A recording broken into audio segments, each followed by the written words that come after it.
Québécoises, Québécois, mes chers et chers compatriotes, c'est votre bon roi qui vous parle. Je m'adresse à vous toutes et à vous tous aujourd'hui, et plus particulièrement à nos chers aînés E et nos chers aînés E, à qui j'ai une nouvelle un peu douloureuse à annoncer. En effet, les médecins et le personnel infirmier qui vous soignent, plus que nos autres concitoyennes et concitoyens, l'entretien des hôpitaux, que vous fréquentez également davantage qu'eux, l'investissement dans des nouvelles technologies pour traiter vos maladies du cœur, vos cancers, vos Parkinson ou vos Alzheimer, les nombreuses sections de soins palliatifs que nous devons de plus en plus ouvrir pour vous, les aménagements de l'espace pour votre mobilité réduite, tout cela coûte horriblement cher. Et je suis devant le dilemme suivant, soit augmenter les impôts pour tout le monde, soit vous faire payer, vous, les sur-usagers du système de santé publique. Et c'est cette deuxième option que je préfère choisir. Décision difficile, mais courageuse. Décision d'équité et de bon sens. Aîné E et aîné E, il va falloir faire votre juste part. Dès l'année prochaine, toute personne âgée de 60 ans et plus se verra donc soumise à une taxe spéciale de 254 $ qui augmentera du même montant tous les ans, jusqu'à atteindre 1779 $ dans 7 ans. Somme qui sera ensuite indexée sur l'inflation. Et croyez-moi, ce n'est pas cher payé pour les services que vous recevez. La gratuité, ça a un prix. Et ce n'est pas normal que ce soit toujours les mêmes qui paient. Ah, j'en entends des gens qui se plaignent, qui trouvent cette somme excessive. Mais là, je vous dis, un peu de décence.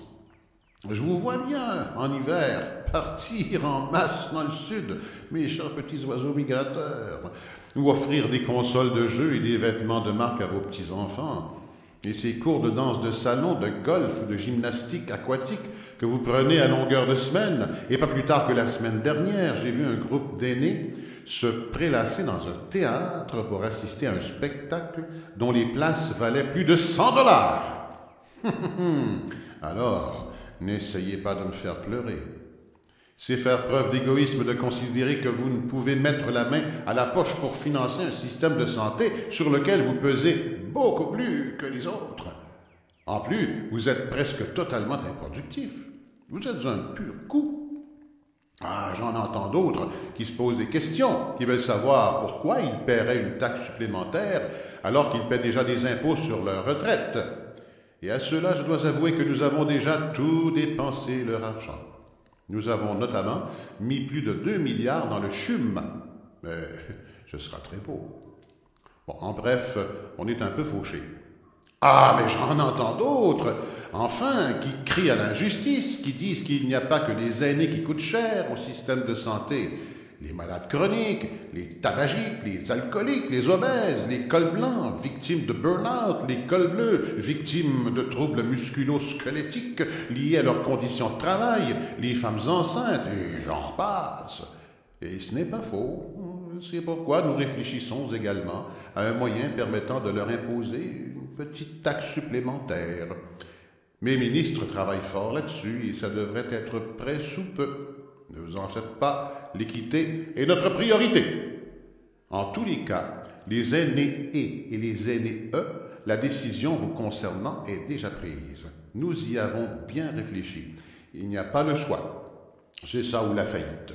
Et ne vous avisez pas de faire du grabuge, sinon j'envoie l'anti-émeute vous casser les jambes. Et de toute façon, je ne vous écouterai pas. Vous êtes des vieux gâtés. Moi, de mon temps, mes grands-parents n'avaient pas des dizaines de médecins à leurs petits soins pour s'occuper d'eux au moindre souci.